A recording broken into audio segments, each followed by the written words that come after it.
Soy Ciudad Tenorio y esto es Política y Poder. Esta noche platicaremos sobre la Ciudad de México, cómo se enfrentó la pandemia, cómo va la reactivación económica, cuáles son los retos para la ciudad en la era post-COVID, qué sigue con la jefa de gobierno Claudia Sheinbaum, entre otros temas que serán sin duda de interés para usted.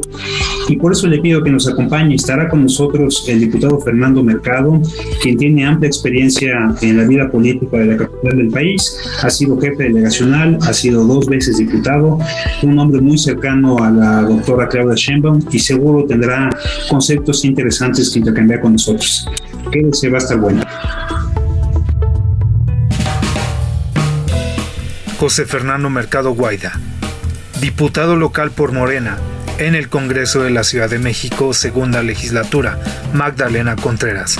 Es licenciado en Administración de Recursos Humanos por el Colegio Profesional de Graduados. Estudios de Ciencia Política en el Instituto Tecnológico Autónomo de México. Estudios de Derecho en la Universidad Nacional Autónoma de México. En su trayectoria profesional, destaca ser director general del Fondo para el Desarrollo Económico y Social de la Ciudad de México. Ha sido jefe delegacional de Magdalena Contreras, diputado en la Asamblea Legislativa del Distrito Federal, sexta legislatura por el PRI, director de proyectos especiales en Consolida Consultoría, asesor del magistrado presidente dentro del Tribunal Superior Agrario. Además, es integrante de las comisiones de Desarrollo Económico, Presupuesto y Cuenta Pública y Derechos Culturales. Destaca su apoyo en las elecciones locales de 2018 a la campaña de la actual jefa de gobierno, doctora Claudia Sheinbaum Pardo.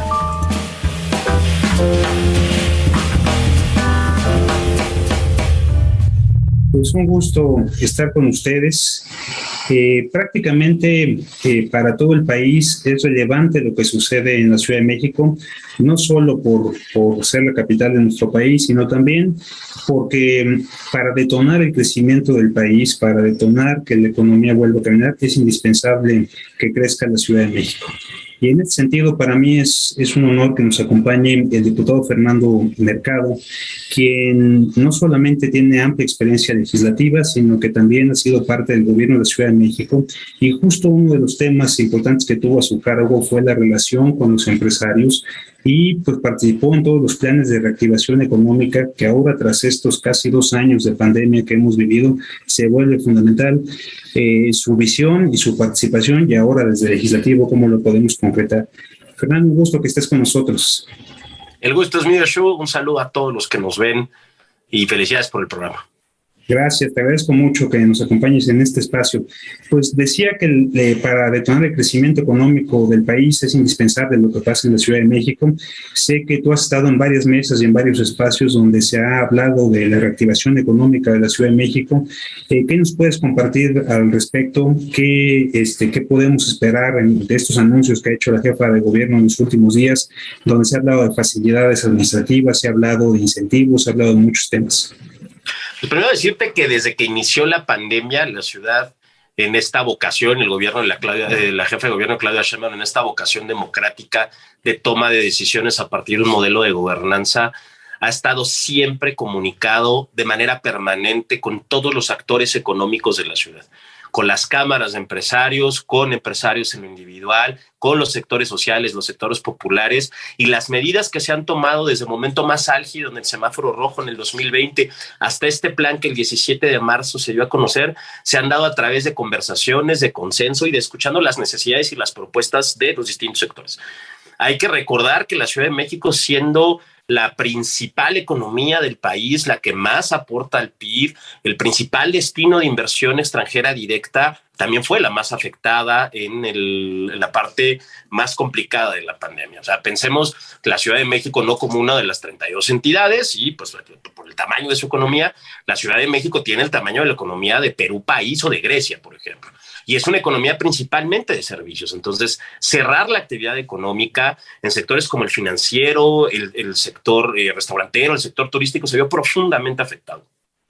A partir de ahí se empezaron a tomar medidas desde el principio. Las primeras medidas fueron para mitigar la parte más complicada y después para que la reactivación se diera sin descuidar el principal tema de aquel momento, que era el tema de salud. Poco a poco, este plan ha ido tomando forma con base en las nuevas necesidades. Y te voy a poner un ejemplo. En un primer momento fueron, en el caso de los restaurantes, restricciones sobre el aforo, restricciones sobre los horarios, etc.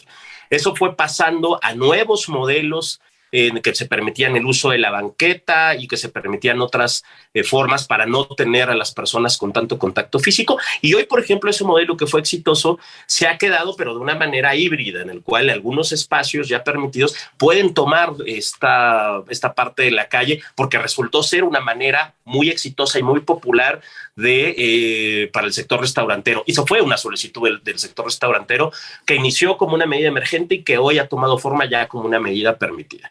En algún momento se frenaron trámites, se pararon procesos administrativos, se hicieron condonaciones de algunos aprovechamientos, algunos impuestos, y hoy, por ejemplo, ya en el plan de reactivación, después de la parte más complicada de la pandemia, tenemos un modelo de desarrollo mucho más flexible. Hoy casas, habitación que están desocupadas, que no se rentan, van a tener la posibilidad de cambiar el uso de suelo, por ejemplo, oficinas, o al revés, depende de cuáles son las necesidades del mercado. Otra de las exigencias que pedía el sector construcción, por ejemplo, el tema de simplificación administrativa. Hoy la ciudad tiene una sola ventanilla para recibir todos los trámites en el caso de uso de suelo, en el caso de certificados de uso de suelo, de agua, de medio ambiente. Es un solo canal, es un solo trámite, lo cual lo hace mucho más fácil. Pensando en el sector popular, por ejemplo, se ha disminuido los beneficios para personas que tienen un subsidio al predial de 60 años a 58 años. Muchas gracias, diputado. Regresamos después de una breve pausa.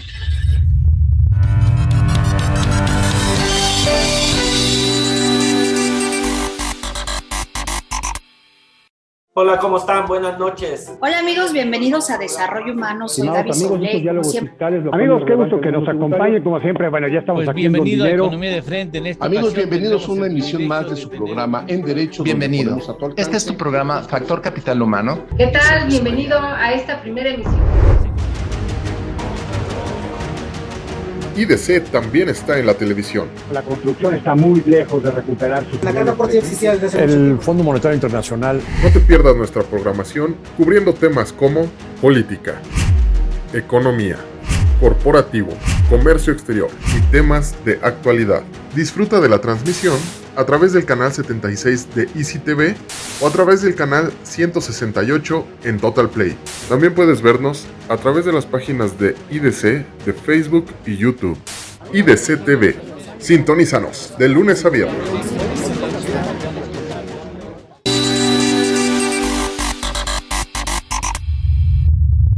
Estamos platicando con el diputado Fernando Mercado acerca de la Ciudad de México, las perspectivas que se vienen de la capital de nuestro país, y pues es imposible no tocar, no abordar lo que sucedió en días pasados relacionado con el proceso revocatorio, en el cual pues los ciudadanos por primera vez tuvimos la oportunidad de refrendar o no el mandato que le dieron las urnas al presidente López Obrador en el 2018. En ese sentido, Fernando Mercado, que les decía ha sido jefe delegacional, también diputado en la Ciudad de México, fue un actor principalísimo de este suceso que vivimos en días pasados.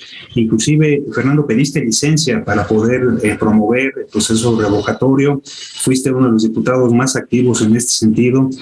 Cuéntanos, por favor, tu visión de este ejercicio, por qué fue importante fomentar la participación de los capitalinos y un poco qué podemos esperar hacia adelante de este tipo de ejercicios en nuestro país.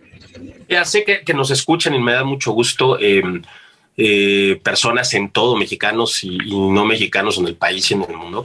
Y yo quisiera, para los que no son de la ciudad, comentarles que estos ejercicios de participación ciudadana, de democracia directa, han sido la impronta de los gobiernos de izquierda desde el 2000.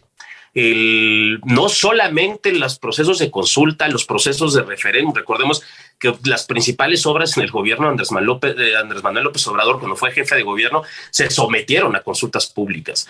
Fue en el gobierno de la delegación Tlalpan en el 98, cuando inician los procesos de presupuesto participativo, donde los ciudadanos en la Ciudad de México, en las alcaldías, pueden determinar en qué se gasta una parte de los recursos públicos en su colonia, donde existen ejercicios de democracia directa para poder decidir si se hace una obra pública o una obra privada de gran calado dentro de tu comunidad o dentro de tu pueblo originario, dentro de tu colonia. O sea, la Ciudad de México, podemos decir que en gran parte es cuna de estos procesos de democracia directa. Por eso tuvimos una participación tan importante el domingo 10 de abril y una participación tan activa porque gracias a un proceso democrático de los ciudadanos, pero también en el gobierno del presidente Andrés Manuel López Obrador, de Marcelo Ebrard, de Claudia Sheinbaum, han permitido que permee este tipo de ejercicios como algo que ya nos pertenece. Yo siempre se los dije a los detractores cuando hablaban de que eran procesos ociosos o que se iba a gastar el dinero en otra cosa. Los procesos democráticos no los podemos escatimar y no los podemos poner en tela de juicio porque no nos gustan sus contenidos. Lo padre, lo bonito, lo útil de un proceso de democracia directa, de un proceso participativo, es que estamos quitando a los intermediarios como los diputados para darle cada día más poder a la ciudadanía. No siempre nos va a gustar o nos va a interesar lo que se nos pregunte. No siempre lo que venga en la consulta, en el referéndum, en el plebiscito van a ser temas de nuestro interés. Pero si nosotros no participamos en cada uno de estos procesos, lo que estamos haciendo es que sean herramientas que cada día entren en desuso. Y lo que vimos el 10 de abril fue un proceso participativo de manera muy importante, sobre todo en la Ciudad de México, un proceso con saldo blanco, un proceso importantísimo, pero aparte un proceso que, insisto, forma parte ya de la vida pública de la Ciudad de México y que hoy afortunadamente y es parte de la vida pública del país. Mucho más de estos procesos son los que deseamos. Si nos hubieran preguntado sobre grandes obras, por ejemplo, en el caso de esta famosa Suavicrema, este monumento bicentenario, si nos hubieran consultado qué tipo de monumento queríamos, ¿no? Qué tipo de proyecto aprobábamos a los ciudadanos, y ya no solo en la ciudad, al país, pues hubiéramos decidido algo diferente, o por lo menos no estamos informados sobre el tipo de proyecto del que se trataba, y hubiera habido más participación. Si en el gobierno de Enrique Peña Nieto, con los peores niveles de aprobación, justo ahora hace 6 años, se hubiera dado esta consulta, probablemente nos hubiéramos evitado 3 años más de corrupción y de catástrofe. O no, si lo hubieran decidido así los ciudadanos. Entonces, felicidades por todos los mexicanos, ¿no? Esto no es un proceso del presidente, esto no es un proceso de un partido, de un movimiento, esto es un proceso de democracia directa que llegó para quedarse y que en este caso particular habla de uno de los asuntos más importantes en la vida pública de nuestro país, que es de la continuidad o no del jefe del Ejecutivo. Pero así como este tema puede ser atractivo para muchos de nosotros, para mí, por ejemplo, otros muchos temas que se someterán a consulta en próximos años serán atractivos para otros. Por lo tanto, no podemos desdeñar en ningún caso ninguno de estos procesos y nuestra obligación es participar, como en el caso de lo que acaba de suceder el 10 de abril. Una gran participación, una gran alegría y el resultado ya lo vimos, ¿no? El presidente se queda. En tu visión, diputado, habrá más de estos procesos, no solamente con temas federales, sino también podríamos pensar en un futuro no muy lejano este tipo de procesos para temas más de Ciudad de México, para temas inclusive más a nivel de alcaldías. A nivel, y ojalá los amigos que nos estén escuchando en municipios en Tlaxcala o en Tamaulipas, este tipo de herramientas también se utilizan para saber si queremos o no el puente o la presa, o si queremos que nuestro gobernador se quede o se vaya porque está haciendo un mal trabajo, o nuestro presidente municipal. Yo creo que en la Ciudad de México, como ejemplo, estos procesos serán cada X tiempo, vienen en próximas fechas el proceso de presupuesto participativo en la ciudad, donde, como les decía, son los ciudadanos los que deciden en qué se gasta una parte importante de su presupuesto en su colonia. Si estos ejercicios, ¿no?, dejamos de participar, los despreciamos porque este sí me interesa, este no, porque esta vez compiten proyectos que no me son importantes o ninguno me gustó, etcétera, pues lo que estamos haciendo es desperdiciar una herramienta que hacen nosotros. Y mañana no nos podemos quejar de qué hacen nuestros diputados, de qué hacen nuestros gobernantes, si en los ejercicios de democracia directa nosotros no participamos. Es la manera de saltarnos la traba y de ingerir directamente en las decisiones que se toman, las decisiones públicas de nuestra colonia, de nuestra alcaldía, de nuestra ciudad y de nuestro país. Me llama mucho la atención que recuerdes al auditorio que han sido básicamente los gobiernos de izquierda quienes han impulsado esta agenda, más porque estamos a unos días de una nueva jornada electoral donde están en disputa 6 elecciones en las que Morena podría, pues en el peor escenario, alcanzar 3 gubernaturas más, y no es que hasta 5. Y en ese sentido, pues ya tendrían más de 20 estados gobernados por la izquierda. Yo creo, y le recuerdo al auditorio, que bueno, pues este es un tipo de instrumentos con el que cada vez debemos sentirnos más familiarizados, irnos acostumbrando, porque parece que llegó para quedarse. Te agradezco mucho la visión de este pues, proceso inédito que fue el revocatorio, y me gustaría, si me lo permites, regresando del corte, hablar un poco de la jefa de gobierno, de cómo ha sido su liderazgo, sobre todo en estos 2 años difíciles de pandemia, y mucho de lo que le depara a la jefa de gobierno, Claudia Sheinbaum, en los próximos meses. Regresamos después de la pausa.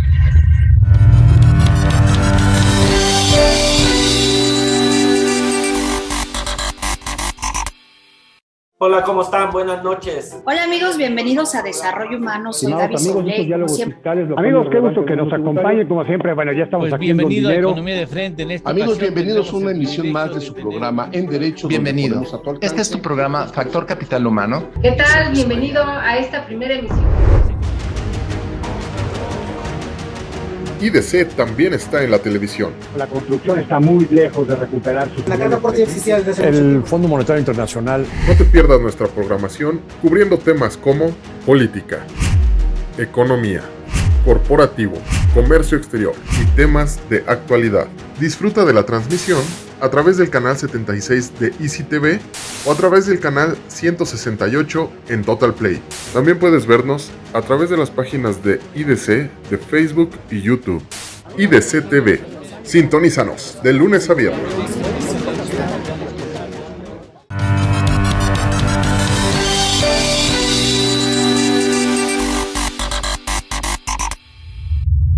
Estimado diputado, pues lamentablemente llegamos al tercer bloque, pero pues para mí, digamos, es una tentación enorme preguntarte sobre la jefa de gobierno, lo que viene para ella en las próximas semanas, meses, sobre todo porque te has convertido en uno de los actores políticos más cercanos a ella. Muchos te ven como uno de sus principales operadores políticos al interior del Congreso de la Ciudad de México.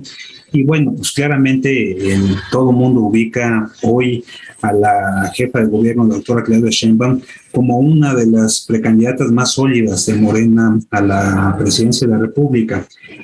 Antes de entrar en la parte política, a mí me gustaría que platicaras al auditorio, pues tú la viste en acción, tú la viste cómo se preparó, cómo trabajó estos casi 24 meses que le tocó pues vivir una pesadilla que fue la pandemia por COVID-19. Platícanos un poquito de ella, tú que has estado cerca de su gobierno, de su administración, inclusive ayudándole en temas tan delicados como la relación con los empresarios. Mira, yo empezaría diciendo que gobernar esta ciudad por su tamaño en población, por el tamaño de su economía, por el nivel de complejidad política y social, es prácticamente gobernar un país. Gobernar es más difícil que gobernar algún país de Centroamérica y algunos países inclusive de Sudamérica. Es un reto impresionante, ¿no? Tenemos una población flotante de 5 millones de personas que diario vienen a trabajar, se van, utilizan los servicios de la ciudad, pero no pagan impuestos aquí. Una ciudad que está rodeada de un Estado de México cada día más violento, cada día con más presencia del crimen organizado, y la tendencia en la Ciudad de México va en sentido contrario, la disminución de los delitos de alto impacto en la Ciudad de México, del desmantelamiento de bandas, ha sido un ejemplo a nivel nacional. Las ciudades, las alcaldías más seguras del país, ya muchas se encuentran en la Ciudad de México, cuando hace 7 años eso parecía imposible. La Ciudad de México hablaba ya de sus propios cárteles, la discusión pública versaba sobre si ya estaba Jalisco Nueva Generación, qué plaza era nuestra, etcétera, y en 6 años complicadísimos, en 4 años de gobierno complicadísimos, esa tendencia se revirtió. Y empiezo por el tema de seguridad, porque imagínate, una ciudad rodeada por el Estado de Morelos, el Estado de México, siendo una ciudad tan poblada, una ciudad tan complicada por su diversidad, en el tema más importante que está en la cabeza de la opinión pública, ha mejorado de manera sustantiva, ¿no? Estamos hablando de una disminución del 28% de delitos, sobre todo los delitos de alto impacto. Estamos hablando de una ciudad que en el resto del mundo los alcaldes, los gobernadores que pasaron por la pandemia no pudieron soportar una reelección y sus niveles de aprobación están abajo del 40-30%, y a veces porque no hicieron mal los gobiernos, simplemente porque la pandemia generó grandes afectaciones y no estaban preparados para manejarla. Y pues para utilizar una encuesta promedio, la del Universal de hace 3 semanas, pone a la jefa de gobierno con un 61.7% de aprobación. Después de esta catástrofe sanitaria que fue la pandemia en el mundo, tenemos una jefa de gobierno que no es que salga bien librada, es que tiene un gran apoyo y respaldo de los ciudadanos. Tenemos la jefa de gobierno que en la campaña habló de que íbamos a ser una ciudad tecnológica, una ciudad innovadora, una ciudad conectada, y hoy somos la ciudad con más puntos de conectividad a Internet gratuitos en el mundo. O sea, en la Ciudad de México es más fácil, sin que te cueste un centavo, conectarte a Internet que cualquier ciudad europea o cualquier ciudad de Estados Unidos, ¿no? Creo que son cosas que a veces cuesta trabajo comunicar, sobre todo por la inmediatez de otros temas como el caso de la pandemia. Pero estás hablando de una candidata a la jefatura de gobierno que prometió algo que hubiera sido comprensible que no se puede cumplir porque las circunstancias cambiaron, y se está cumpliendo a rajatabla ese proyecto innovador y de derechos. Estamos hablando de una ciudad, de un gobierno, el de Claudia Sheinbaum, que ha puesto el ejemplo de nueva cuenta en una nueva generación de derechos y un cuidado grande, de gran responsabilidad en el medio ambiente. En la Ciudad de México, el tema de plásticos de un solo uso, leyes como la ley Olimpia que castiga el hacer públicas imágenes y fotografías íntimas de una persona. Estamos hablando de una ciudad que ha fortalecido sus pueblos originarios y los derechos que esos pueblos tienen a través de un sistema de protección en el mismo modelo urbano que tiene la ciudad. Estamos hablando de una ciudad que ha demostrado que bien gobernada por Claudia Sheinbaum puede ser moderna, puede inscribirse en esta gran agenda internacional de innovación y de derechos sin perder su esencia popular y plural. Entonces, yo hoy te puedo decir, como haciendo un corte de caja, que este ha sido un gobierno que cumplió lo que prometió, a pesar de las terribles circunstancias que nos trajo la pandemia, pero sobre todo un gobierno que no ha dejado, la jefa de gobierno nunca ha dejado de poner los criterios técnicos, científicos, académicos como base de la toma de decisiones, pero sin perder esa vocación democrática que los gobiernos de izquierda han tenido en la ciudad. En la ciudad se consulta, en la ciudad se pregunta, en la ciudad la gente participa. La jefa de gobierno todas las semanas recibe por lo menos 2 días a la semana presencialmente, antes por teléfono y antes presencialmente, a los ciudadanos para atenderlos de manera directa. Es lo primero que hace después el gabinete de seguridad. Entonces estamos hablando de una persona que conoce cuál es el problema de la alcaldía Cuauhtémoc, de Iztapalapa, de Magdalena de Contreras, porque platica directo con los habitantes. Una jefa de gobierno que inicia su jornada a las 5 de la mañana y la termina a las 9 de la noche. Y no hablo de eso como fuera un acto de sacrificio, tal. Estamos hablando de una persona que se dedica de tiempo completo a la ciudad, que conoce la problemática y que ha planteado, como lo dije ahora, lo repito, ha planteado que lo que se prometió en campaña, a pesar de las adversidades, se está cumpliendo y se está cumpliendo en tiempo. Con esa idea nos quedamos, estimado diputado. Antes de irnos y agradecerte claramente pues, por tu tiempo y por compartir tus ideas con el auditorio, tenemos una sección que se llama Bote Pronto. Te voy a dar unos conceptos así a rajatabla y quisiera que me des una palabra que se te venga a la mente. Te conozco hace muchos años, tengo este privilegio y pues empezaré preguntándote por Magdalena Contreras. La casa. ¿Sí? El pasado, muy pasado de México y un servidor. Pasado. Economía circular. Es la modernidad. Más nos vale. Más nos vale. Ciudad de México. La casa grande. Morena. Transformación. Y finalmente, Claudia Sheinbaum. El futuro. Querido Fernando, te agradezco mucho este espacio que has estado con nosotros. Es un privilegio siempre escuchar tus ideas y gracias por lo que toca y por lo realizado para la Ciudad de México y sus habitantes. Te agradezco mucho, Shu, y muchas felicidades por este espacio. Lo vamos a estar siguiendo porque va a estar bueno. Se ve que vale mucho la pena y gracias a todos los que nos escucharon hoy. Gracias, Fernando. Buenas noches. Hasta luego.